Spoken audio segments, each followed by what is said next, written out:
Bismillahirrahmanirrahim. Assalamualaikum warahmatullahi wabarakatuh. Salam sejahtera untuk kita semua, teman-teman media.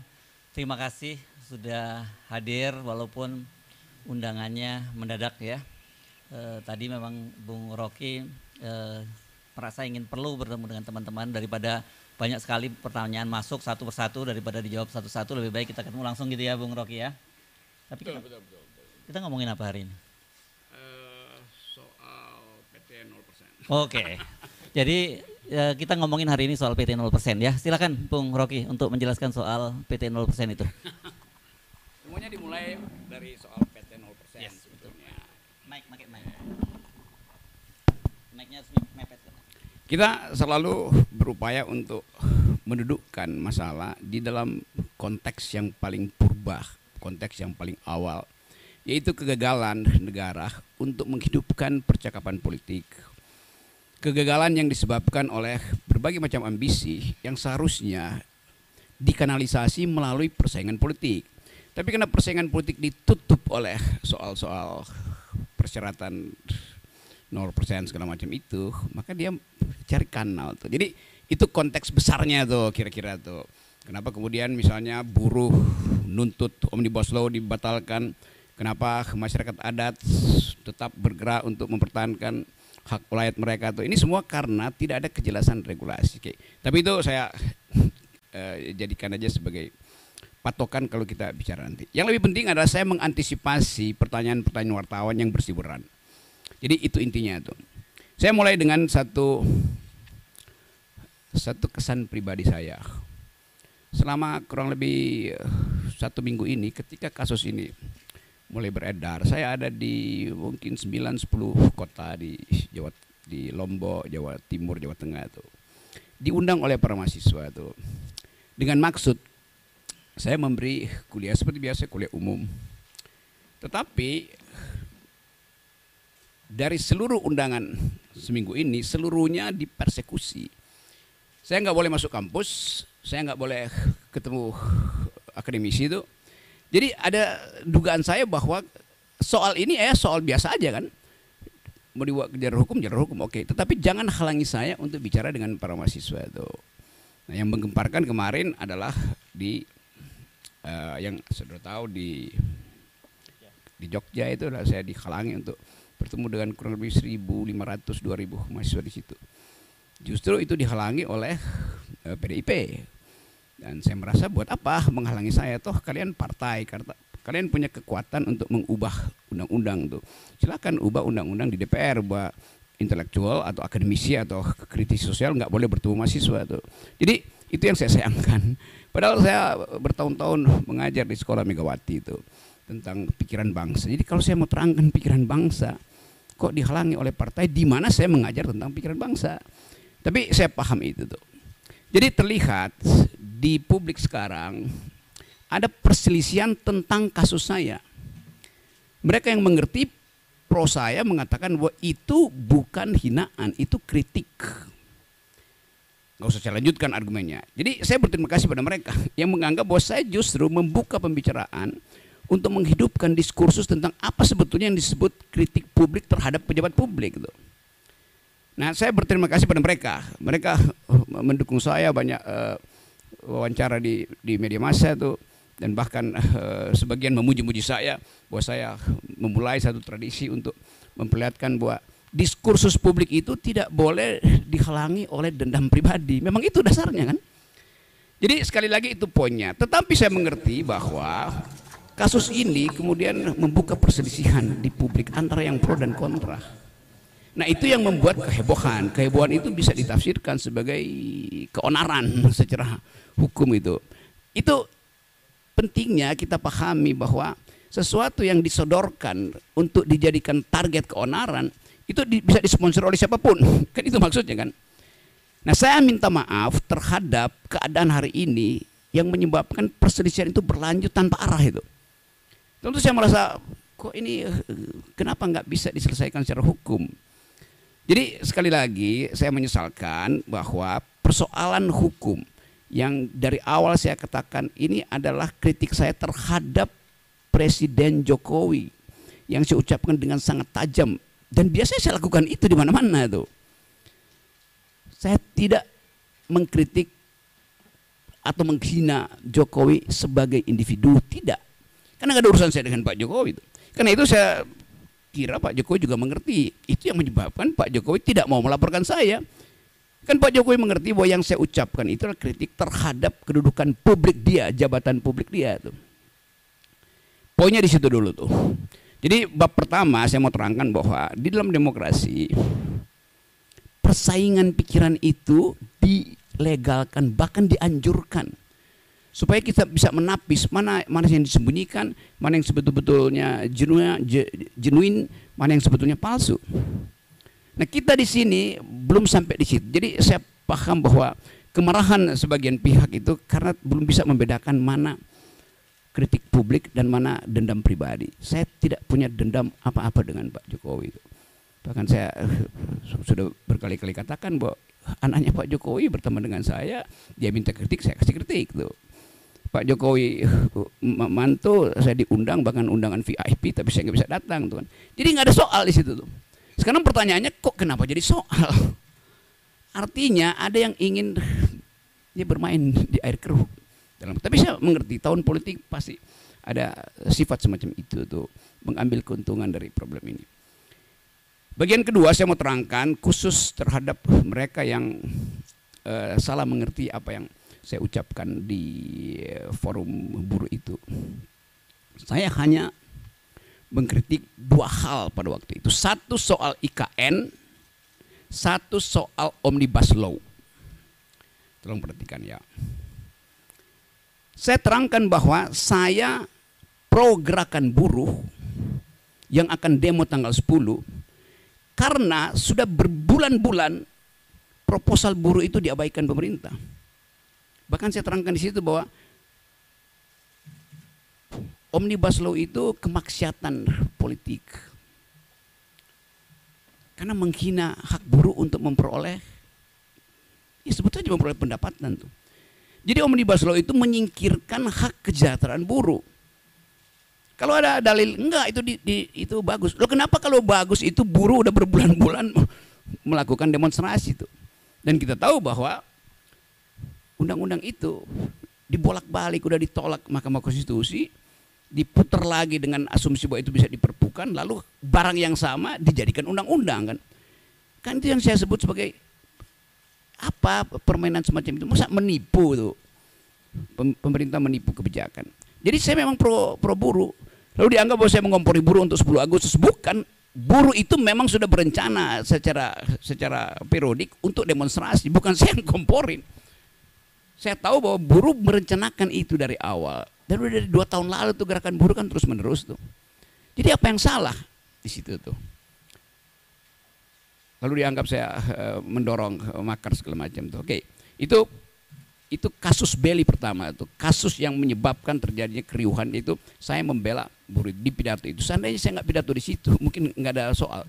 Tetapi tentu kekuasaan menganggap bahwa gerakan buruh ini akan mengalami eskalasi tuh. Karena itu ya oke, dicari cara supaya diabort.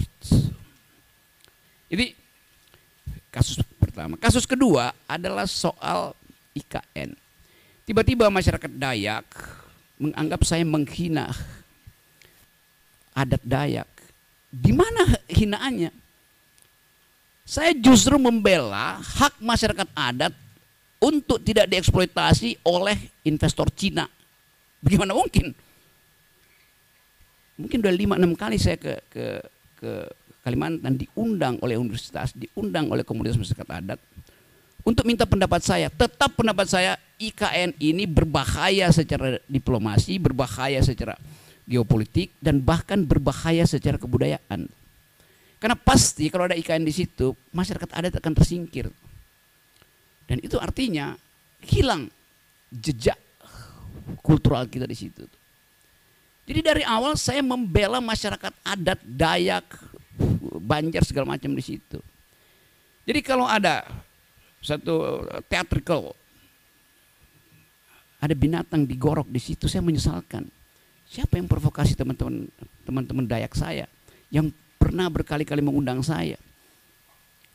Itu soalnya tuh. Jadi soal-soal semacam ini yang mau saya ucapkan untuk menerangkan bahwa saya mencintai bumi Kalimantan karena saya itu bertahan jangan itu dijual. Pada waktu itu 2 hari sebelumnya kan beritanya Pak Jokowi pergi ke Cina untuk minta investor asing tanam, bahkan kira-kira Pak Jokowi bilang udah saya kasih konsesi 180 tahun, Anda tolong buatkan kami ibu kota. Bagaimana mungkin? Itu yang disebut ya presiden menjual negara. Kenapa mesti tersinggung? Memang faktanya presiden berupaya menjual negara, menjual lahan di Kalimantan untuk dijadikan IKN.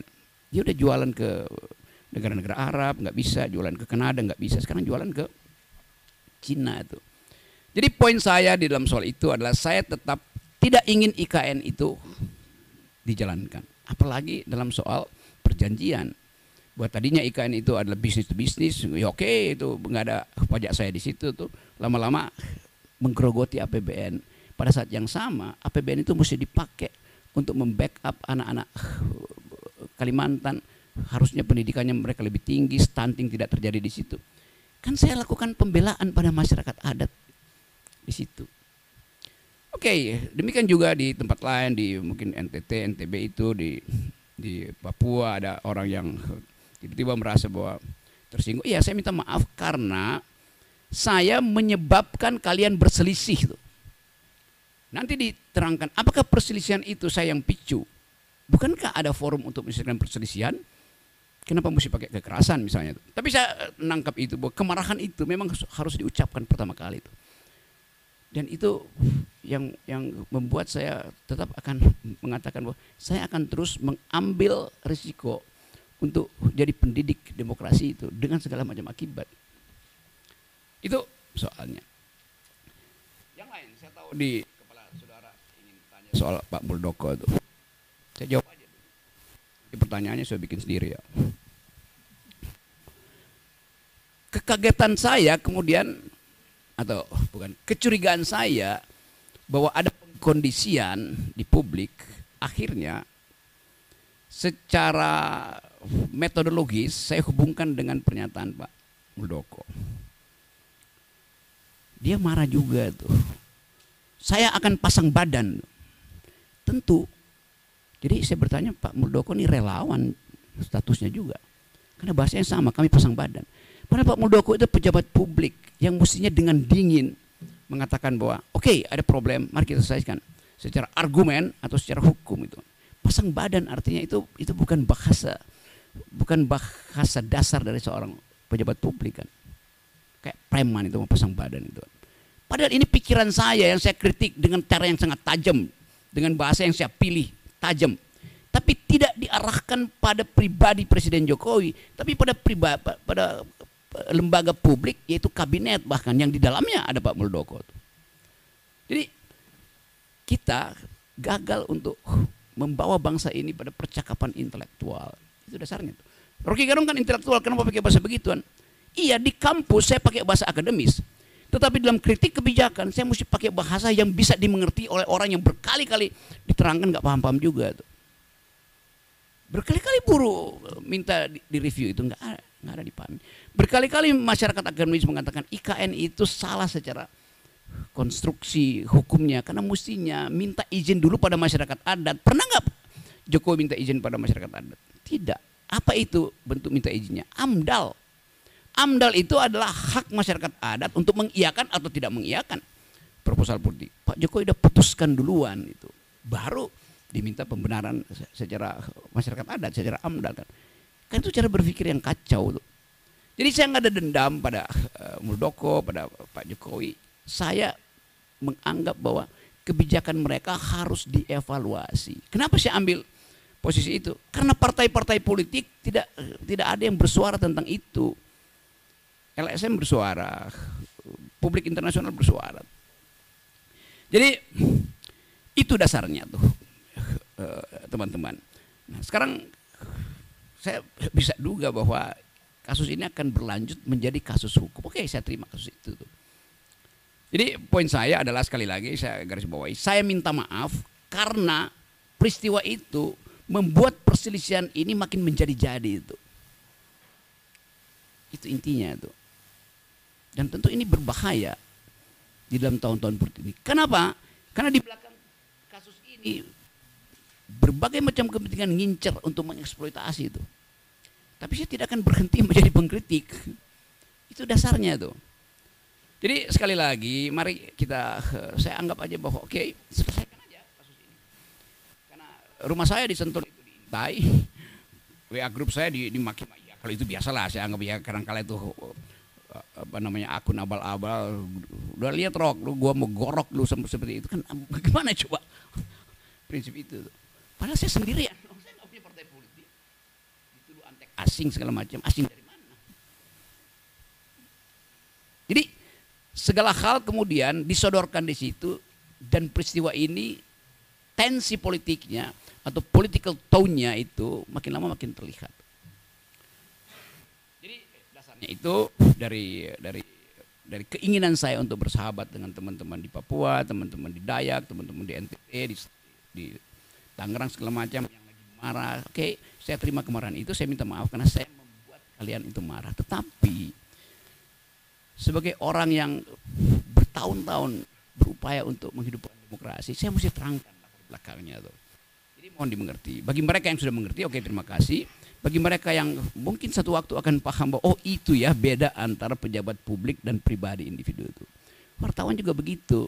Gak ada yang secara persis membuat perbedaan distintif antara pejabat publik dan individu yang menjabat jabatan itu.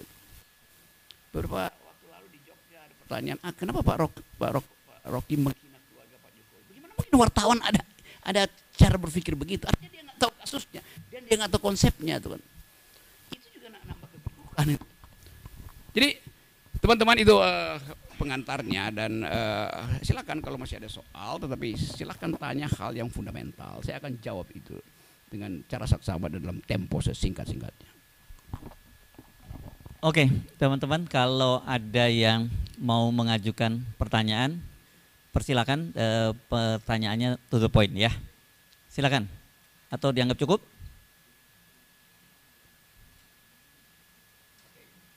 Oke, kalau ada. Oke, baru datang ya. Oke, silakan. Nggak apa-apa. Yuk. Oke, ini ya.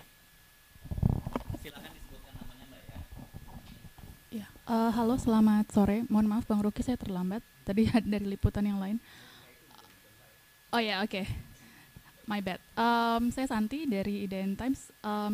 Saya rutin mengikuti pemaparan Bang Rocky yang hampir setiap hari dipaparkan, 2 kali setiap hari. Di salah satu sesi Bang Rocky mengatakan bahwa yakin bahwa pelaporan, kan ini 2 pelaporan ya, yang di Barreskrim ditolak karena harus presiden sendiri yang membuat laporan. Tapi kemudian mereka beralih ke Polda Metro Jaya, dan sepertinya di Polda Metro Jaya itu akan diproses.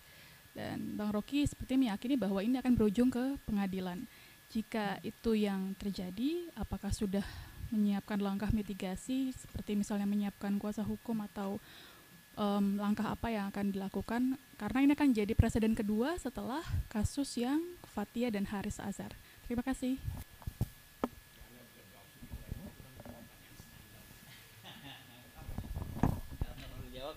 Iya kan, apakah dia mulai dengan saya yakin, ya, Anda sendiri udah anggap saya yakin itu akan masuk proses pengadilan.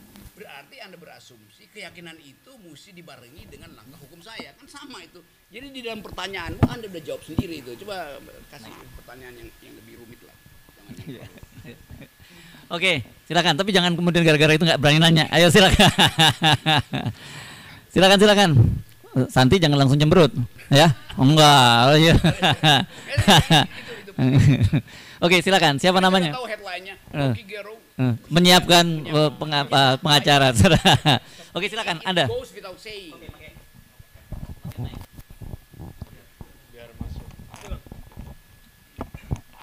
Izin Bang, saya Rizky dari Kompas.com. Siap. Oke, siap. Bang, kan tadi kan sudah disampaikan juga sama rekan saya kalau Polda Metro Jaya akan memproses laporan tersebut. Apakah nanti Bang Rocky siap menghadapi proses hukum tersebut atau gimana, Bang? Terus juga terlapor. Yang lain. Dia nggak dengar pertanyaan Santi itu. Yang lain aja. Yuk, temen yuk bicara hal yang sama, yuk nanya juga tuh. Gimana coba? Dan di sini Sore, Bang. jangan Sore. pakai izin ya. Wartawan Sore boleh ya? mestinya egaliter ya. Saya Sore, sering Bang. perhatikan teman-teman kalau jumpa pers pakai izin. Nggak usah izin. Anda diberikan hak mewakili publik untuk menanyakan itu pada pejabat publik. Ya, sorry.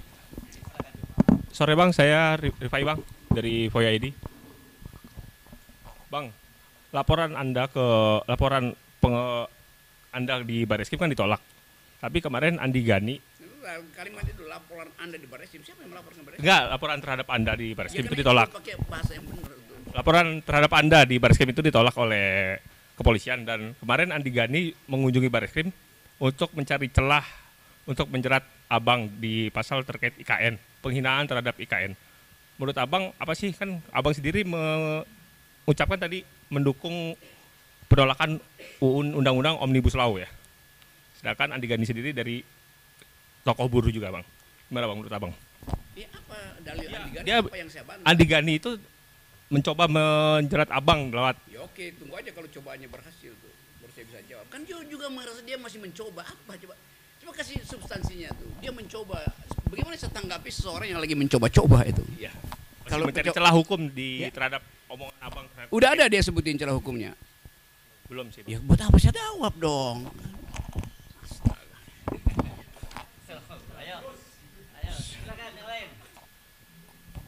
Saya buka kesempatan nggak usah pakai izin, langsung aja tanya. Silakan. Sebutkan namanya. Saya Leo dari TV One, mau bertanya terkait dengan tadi kan dari PDI sendiri ada melarang, apakah itu salah satu melarang Pak Andri Gerung untuk apa dengan mahasiswa seperti itu, karena kan Pak Andri Gerung yang di Jogja betul. Nah, apakah itu merupakan salah satu upaya dari PDI untuk menyentil atau menyinggung terkait dengan sindiran kepada presiden, dan kemudian ini ada juga ada opsi gugatan hukum. Nah, ini bagaimana tanggapannya? Kenapa juga nggak tanya pada PDIP gitu? Menurut Rocky PDIP kan itu PDIP yang punya pengetahuan tuh. Kenapa dia larang kan? Kan justru itu yang saya tanya. Kenapa PDIP melarang saya untuk memberi ceramah? Saya bertanya itu supaya saudara tanyakan pada PDIP. Masa saya tanya ke saya kan? Coba dong itu ini nih.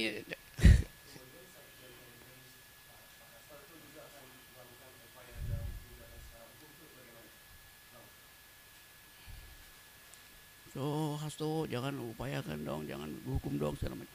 Kan dia berupaya pakai jalur itu. Coba betulin kalimatnya. Menurut Abang bagaimana? Bagaimana saya jawab itu? Hal yang memang formil dia melakukan langkah hukum itu. Ya udah. Kan Anda mau saya menjawab di luar jawaban yang standar. Saya hormati. Padahal cuma itu jawabannya. Nangkap nggak? Yes. Sorry ya, saya supaya tajam. Kalau enggak nanti headline-nya menceng-menceng itu. Atau saya bilang, ya persilahkan Hasto bertanya. Lalu Anda sebut, Rocky Gerung mempersilahkan Hasto melakukan langkah hukum. Itu apa beritanya? Itu kan nggak ada nilai berita. Memang begitu harusnya. Kan pertanyaan jurnalistik itu harus menimbulkan pertanyaan baru supaya berkembang pertanyaan. Kalau sudah ditutup di situ ya, ini sore saya kasih kuliah tentang jurnalis logical scrutinizing. Coba tanya yang lain. Itu kan mudah. Karena itu saya tadi bilang di awal, saya mengantisipasi semua pertanyaan teman-teman. Nah, karena itu saya terangkan aja tuh. Kan yang jadi isu selalu itu hinaan atau kritikan itu. Banyak orang menganggap itu kritikan. Oh, terima kasih kalau mereka anggap begitu tuh. Ada yang bilang itu hinaan. Oke, Anda berhak untuk bilang itu. Tetapi ucapkan aja itu di dalam bentuk yang sama kan. Bukan dengan pamerkan kekerasan, itu enggak benar itu. Karena saya tidak memamerkan kekerasan.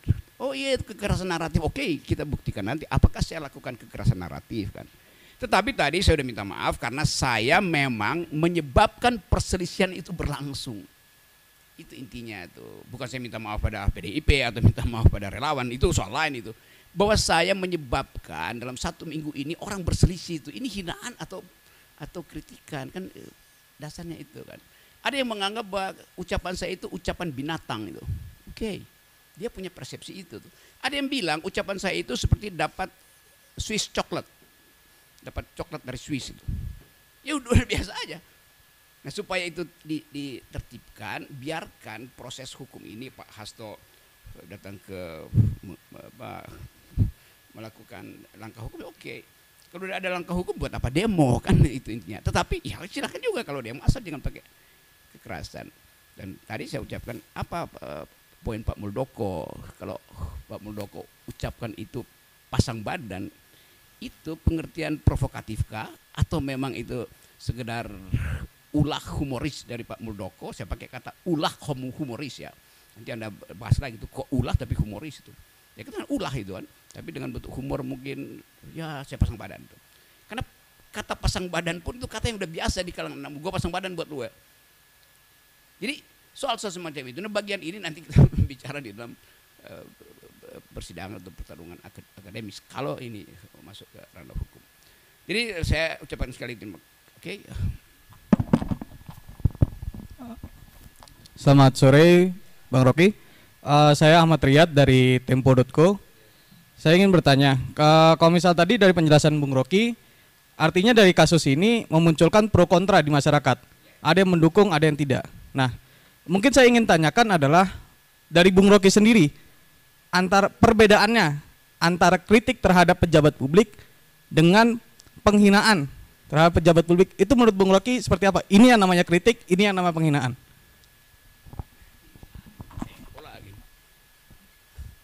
Kritik itu artinya saya terangkan kontradiksi di dalam kebijakan itu. Menghina artinya pada orang. Bagaimana bisa menghina pejabat publik? Kan tadi saya terangkan, martabat itu melekat pada manusia ansih, namanya human dignity itu. Anda punya martabat. Pejabat publik, nggak boleh kita berikan martabat individu itu pada pejabat publik. Kenapa? Pejabat publik itu diangkat berdasarkan kesepakatan sosial. Itu sama dengan hal yang berlangsung hari-hari. Pak Jokowi adalah bapak kita itu. Karena itu dia nggak boleh dihujat, dikritik, apalagi dihina. Itu menyamakan kedudukan publik, tubuh publik presiden dengan tubuh privatnya. Itu ada dalam sistem kerajaan. Kayak itu yang saya maksud, wartawan mesti bisa bedakan dong. Soal semacam itu. Bapakmu dan bapakku, bapak kita, dia bikin kesalahan, tetap kita maafkan. Seumur hidup dia tidak bisa ganti sebagai bapak. Presiden itu dipilih hanya 5 tahun. Kayak itu dasarnya. Jadi sekali lagi, martabat itu melekat pada manusia, bukan pada jabatan. Itu fundamental di dalam organisasi pikiran yang sehat tentang demokrasi. Bisa nggak? Atau saya terangkan dulu lah hal yang lebih filosofisnya. Dulu raja itu disebut the king can do no wrong. Gak mungkin salah raja itu. Tubuh publiknya menyatu dengan tubuh privatnya itu. Karena itu ada nama si raja itu. Tapi sekarang kan kita pilih republik, ini kan bukan sistem kerajaan itu. Sehingga tubuh publikannya beda dengan tubuh privatannya itu kan. Jadi itu intinya. Jadi saya dapat kesan bahwa memang kita belum utuh mengerti soal-soal itu karena kita masih panjang berdemokrasi. Itu satu waktu mungkin bisa diterima. Itu juga terjadi pada cara wartawan memberitakan itu. Mestinya dari awal dia scrutinize saja kan. Oh ini adalah tubuh publik, ini adalah tubuh privat tuh. Hinaan hanya boleh tiba di tubuh privat, bukan di tubuh publik. Di tubuh publik apapun yang ucapkan namanya kritik. Bisa bedain nggak tuh? Sekasar-kasarnya Anda itu bukan pada orang, itu pada jabatan itu, pada kedudukan publiknya. Ukurannya cuma satu, Anda boleh maki segala macam pejabat publik, kecuali ujung hidungnya Anda sentuh, maka Anda sentuh tubuh privatnya. Otonomi tubuhnya terganggu tuh. Hanya itu. Anda sentuh dengan ucapan dengan jarak 0,1 mm itu nggak ada soal. Tetapi itu masih jauh dari pengertian kita tuh. Hal yang masih berlaku. Mungkin 5-10 tahun lagi baru kita paham bahwa oke, itu dia pejabat publik, dan pejabat publik juga mengerti bahwa dia jadi pejabat publik maka dia mesti siap sedia untuk dikritik bahkan dicaci maki. Kenapa? Karena kita gaji dia, itu soalnya kan. Sama seperti selebritis marah-marah kalau dikritik. Loh Anda dapat keuntungan dari kedudukan Anda sebagai public figure. Oleh karena itu, di balik keagungan Anda juga akan dicaci. Itu konsekuensi jadi selebritis. Melapor kemana? Nggak bisa selebritis melapor. Udah itu dalilnya tuh. Kalau nggak mau tampil ke publik, ya udah jangan jadi selebritis kan. Kan itu dasarnya tuh. Jadi teman-teman sekalian kita belajar sama-sama itu supaya saya inginkan ada keheningan lagi dan kita bikin refleksi apakah kasus ini bisa jadi pelajaran bahwa kita memang belum cukup mampu mencerna nilai-nilai demokrasi itu. Dan dulu salah satu filsuf yang pemikir demokrasi, Jean-Jacques Rousseau, satu waktu dia ditanya sama wartawan tuh, apa penyebab Roma itu yang demokratis hancur itu? Kata Jean-Jacques Rousseau, kebebasan itu atau demokrasi itu seperti buah. Dia bagus buat pencernaan, tapi hanya lambung yang sehat yang mampu mencernanya. Nah lambung kita itu nggak sehat semua, sehingga gagal cerna marah gitu kan. Itu udah salah kan. Padahal salah sendiri kenapa lambungnya nggak sehat. Oke, tadi ya baik. Tadi mic-nya di mana? Nah, tolong bantu ya. Bang Rocky, izin saya dari Kompas. Izin Ya, deh ya. maaf. Tanya dia. Kebiasaan, maaf. Saya dari Kompas.com. Saya tertarik sama pernyataan Bang Rocky yang bilang harusnya Muldoko jangan bilang pasang badan karena kayak preman gitu. Kalau menurut Bang Rocky harusnya Muldoko merespon seperti apa sih yang sebagai dengan status beliau sebagai pejabat gitu. Ya. Ya respon aja seperti Pak Mahfud MD yang penuh diplomasi kan gampang. Oh tidak akan ada laporan, iya tapi ini karena ada delik lain yang bisa dipasangkan di situ kan udahlah. Saya tahu cara berpikir Pak Mahfud itu. Tapi Pak Muldoko kan dia KSP itu. Yang orang akan nilai kenapa bahasa tubuhnya itu seperti imperatif gitu, menekan itu dan itu intinya tuh. Jadi satu waktu juga orang akan pertanyakan tuh, itu Pak Muldoko kan, oh itu sikap saya tuh karena saya ada prajurit tuh. Nggak bisa begitu. Karena dia bukan lagi ada di dalam lingkungan militer, dia ada dalam lingkungan sipil KSP. Saya sebagai prajurit saya bisa dor itu. Ya nggak bisa begitu. Itu udah selesai tuh periode itu tuh kan. Jadi kita tegur juga, teman-teman juga harus berani tegur Pak Muldoko tuh. Saya mau menegur secara publik dan saya kira Pak Muldoko harus jawab itu tuh. Karena orang takut, berarti nggak boleh pejabat militer masuk ke wilayah publik karena mentalnya akan sama tuh. Justru kita ingin ada yang disebut civilian value tuh. Jadi bukan the supremacy of the civilian, tapi the supremacy of civilian value. Yang supreme itu bukan orang-orang sipil, tapi nilai sipilnya yang harus supreme. Bahasa tubuh mantan militer harus tiba di situ. Lihat Pak Prabowo, bahasa tubuhnya udah bahasa sipil betul, bercanda segala macam. AHY juga mulai mampu untuk mengucapkan itu. Pak Gatot Nurmantio yang baru jadi pejabat berhenti itu bahasanya udah betul-betul tubuhnya bahkan tubuh sipil tuh. Karena sering bergaul dengan saya sebagai orang sipil. Tadi Bapak ya, izin Enggak, jangan pakai ini. ya. Bang Rocky kan tadi bilang kalau misalkan Pak Muldoko bilang pasang badan sama aja kayak relawan gitu. Berarti apa maksudnya Bang Rocky itu kalau misalkan Pak Muldoko seperti itu tidak seperti KSP tapi malah jadi kayak soal relawan gitu dengan dia merespon seperti itu, benar kan ya? Benar. Relawan itu berhak pasang badan karena rasa cintanya pada Presiden Jokowi kan. Kan kita nggak bisa bedain mental relawan itu mental yang mencintai karena menginginkan Jokowi jangan diganggu, atau memang ya udah secara personal karena bergaul dengan presiden maka dia going native. Going native salah pula tadi terimain. Going native artinya larut di dalam kesukaan secara personal. Nah itu saya hargai. Walaupun orang menganggap ya kan dia udah relawan, kenapa masih, ya kita tahu relawan pasti pasang badan karena kecintaan personalnya kan. Kan Pak Muldoko kan pejabat publik itu, masa sama pasang badan juga. Jadi istilah itu juga istilah yang ya kalau saya bilang tidak tepat, memang tidak tepat. Saya tahu ini akan lu bikin sebagai berita gitu kan. Oke. Masih ada tanya, saya pengen gini ya sekalian saya sharing ya, kenapa sejak tadi saya ngomong jangan pakai izin deh gitu ya. Saya sering mengamati nih teman-teman. Saya ini wartawan ya, teman-teman. Mungkin kebetulan lebih lama aja dari Anda sebagai wartawan, dan saya tahu wartawan itu harusnya egaliter ya. Karena Anda itu hadir mewakili kepentingan publik. Jadi saya perhatiin kalau dalam jumpa pers banyak izin Pak. Loh, ini Anda udah jadi apa ya, itu subordinat dari narasumber. Nggak boleh wartawan itu subordinat dari narasumber. Mohon maaf, ini share saja ya. Saya bukan mau menggurui teman-teman karena saya cuma menang tua saja. Mungkin teman-teman lebih hebat dari saya gitu, tapi saya terganggu dengan sikap-sikap teman-teman yang setiap kali mengajukan pertanyaan mengajukan izin. Anda diberi oleh undang-undang, Anda diberi kewenangan untuk mewakili kepentingan publik, bertanya kepada pejabat publik, dan posisi Anda itu egaliter gitu ya. Makanya nggak ada beliau di dalam tulisan, kan nggak ada yang nulis beliau gitu ya. Kan karena memang posisinya Anda itu egaliter. Silakan kepada, apalagi masa Bung Reki aja pakai izin gitu ya. Silakan lanjutkan, jangan pakai izin ya.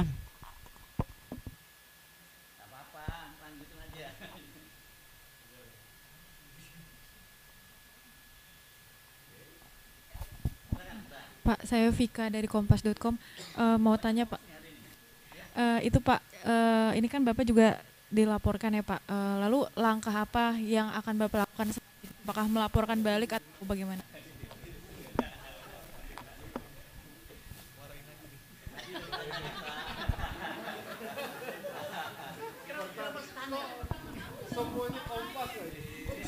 Standar cara bertanya. Saya jawab, saya akan ambil langkah 1000 untuk kabur. Mau you tulis nggak coba? Ini nggak masuk akal tuh. Jadi pertanyaan pun jangan standar deh itu. Udah minta izin standar pula pertanyaannya. Aku nyoba kali kedua deh. Jangan galak-galak lah Bang Rocky. Enggak, saya nggak galak, saya tegur. Teman-teman pada jadi jiper gara-gara Bang Rocky menanggapnya seperti mohon maaf ya Bang Rocky ya. Bang Rocky salah satu narasumber yang agak menyebalkan siang ini ya. Saya jujur aja nih Bang Rocky. Pertanyaan kalian juga menyebalkan. Cerdas. Gini Bang Rocky, ini saya melihatnya kalau Bang Rocky serius diproses oleh Polda Metro Jaya dan berakhir di pengadilan, ini menciptakan ketakutan bagi publik untuk juga menyampaikan kritik gitu terhadap pemerintahan yang saat ini.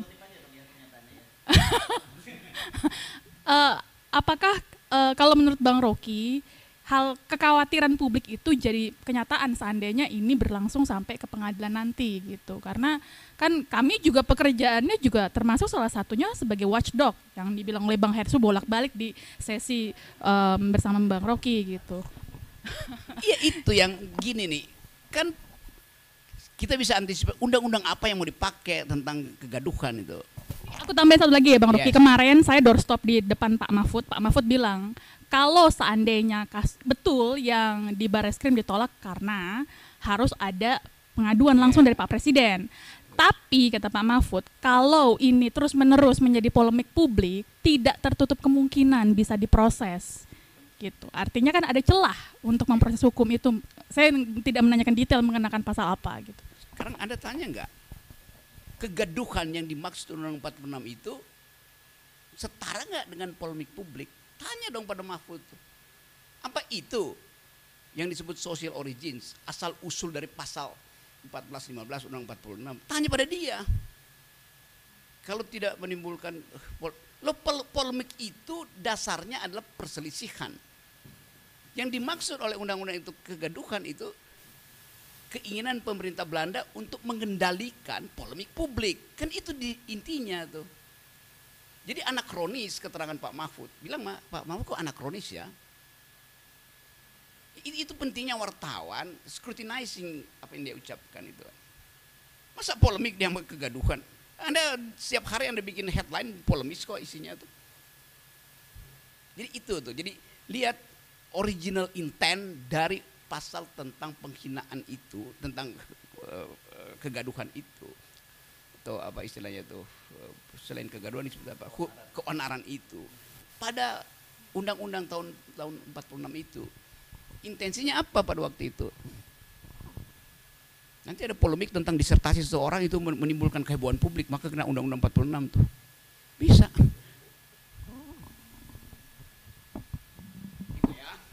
Oke, fair kan? Menyebalkan nggak jawaban saya? Ah, Santi.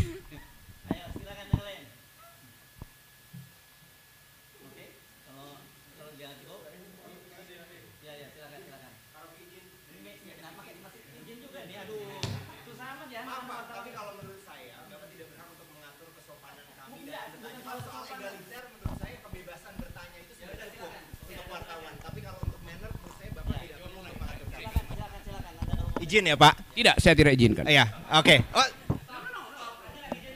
Oke. Hanya karena persoalan izin saya tidak diizinkan bertanya Pak. Izin saya bilang tidak diizinkan. Oke. Itu malah lebih tidak egaliter Pak, mohon maaf. Artinya Anda tidak perlu izin kalau gitu. Bilang aja saya mau bicara itu. Kenapa Anda minta izin? Teman-teman yang izin tadi tetap diizinkan bertanya Pak. Tidak, saya tidak izinkan. Saya koreksi dulu tuh. Baik. Enggak, terima kasih Pak, terima kasih.